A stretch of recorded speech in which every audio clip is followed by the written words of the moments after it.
Perkenalkan, nama saya Tiasa Sri Palupi dari kelas 12 IPA 4. Untuk praktek biologi kali ini, saya membuat tempe. Bahan-bahannya yaitu ada ragi tempe, lalu ada kacang kedelai, ada air. Pertama-tama kita tuangkan kacang kedelai ke dalam mangkok atau baskom.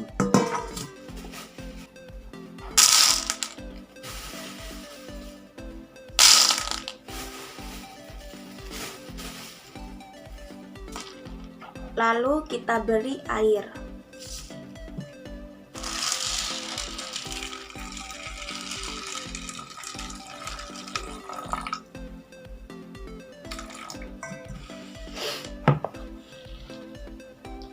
Rendam kacang kedelai selama 5 jam.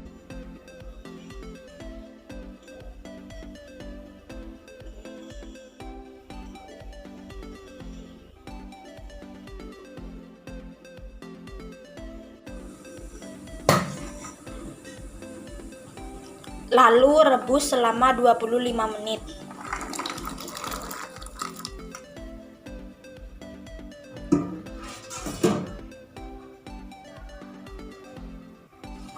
Buang busa-busa yang mengapung. Setelah direbus selama 25 menit, kita diamkan semalaman. Pisahkan dari kulit ari. Lalu rebus lagi selama 5-10 menit. Direbus selama 5-10 menit, angkat dan tiriskan. Dan tunggu hingga kedelai dingin. Lalu setelah kedelai dingin, kita beri ragi.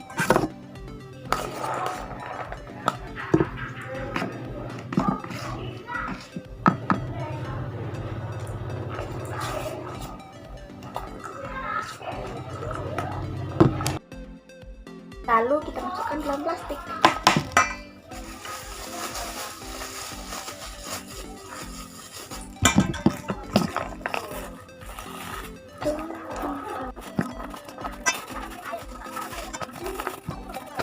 Setelah itu kita lubangi tempe menggunakan jarum pentul.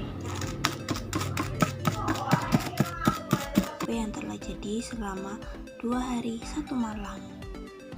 Setelah mengetahui proses pembuatan tempe, mari kita lihat mikroorganisme apa saja yang berada di dalam tempe. Tempe adalah produk fermentasi yang dikenal masyarakat Indonesia dan mulai digemari oleh masyarakat barat. Tempe dibuat dari berbagai bahan, tetapi yang biasa dikenal sebagai tempe oleh masyarakat pada umumnya ialah tempe yang dibuat dari kedelai. Untuk pengertian mikroorganisme sendiri ialah mikroorganisme atau mikrob adalah organisme yang berukuran sangat kecil sehingga untuk mengamatinya diperlukan alat bantu. Mikroorganisme disebut juga organisme mikroskopik. Banyak penelitian menunjukkan bahwa nutrisi dan komponen bioaktif pada tempe dihasilkan dari kapang, kamir, dan bakteri asam laknat. Tetapi mikroorganisme utama yang berperan dalam fermentasi kedelai menjadi tempe yaitu Rhizopus oligosporus. Rhizopus oligosporus merupakan kapang dari filum Zygomozota yang banyak menghasilkan enzim protease. Rhizopus oligosporus banyak ditemui di tanah, buah, dan sayuran yang membusuk serta roti yang sudah lama. Rhizopus oligosporus termasuk dalam Zygomozota yang sering dimanfaatkan dalam pembuatan tempe dari proses fermentasi kacang kedelai. Ciri-ciri jamur Rhizopus oligosporus yaitu tinggi 1 mm atau lebih, sporangiofor tunggal atau dalam kelompok dengan dinding halus atau agak sedikit kasar, panjang kurang lebih 1000 mm, diameter 10-18 mm. Selain itu juga terdapat jamur Rhizopus oryzae, yaitu merupakan jamur yang sering digunakan dalam proses pembuatan tempe. Pada jamur Rhizopus oryzae ini sangat aman untuk dapat dikonsumsi karena tidak menghasilkan toksin dan mampu menghasilkan asam laktat.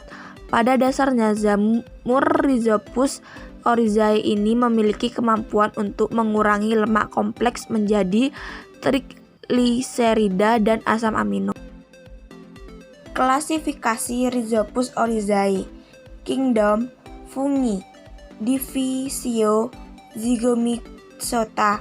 Kelas Zygomycetes. Ordo Mucorales. Familia Mucoraceae. Genus Rhizopus. Spesies Rhizopus oryzae. Rhizopus oryzae memiliki ciri-ciri morfologis bagi berikut. Habitat di darat sebagai saprofit. Koloni berwarna putih berangsur-angsur menjadi abu-abu. Dinding sel tersusun dari zat kitin. Tubuhnya berupa hifa yang bercabang-cabang, tidak bersekat, dan membentuk miselium. Mempunyai 3 jenis hifa, yaitu stolon, rhizoid, sporangiofor. Kolumella oval hingga bulat, dengan dinding halus atau sedikit kasar. Pembentukan spora terjadi pada sporangium. Reproduksi pada Rhizopus oryzae secara aksesual, yaitu dengan spora non-motil yang dihasilkan oleh sporangium dengan cara membentuk sporangium yang di dalamnya terdapat sporangiospora. Rhizopus oryzae membutuhkan air untuk pertumbuhannya, tetapi kebutuhan air untuk jamur lebih sedikit dibandingkan dengan bakteri. Selain pH dan kadar air, jumlah nutrien dalam bahan juga dibutuhkan oleh jamur. Suhu optimal untuk pembentukan jamur ini adalah 35 derajat Celcius, minimal 5-7 derajat Celcius, dan maksimal 44 derajat Celcius.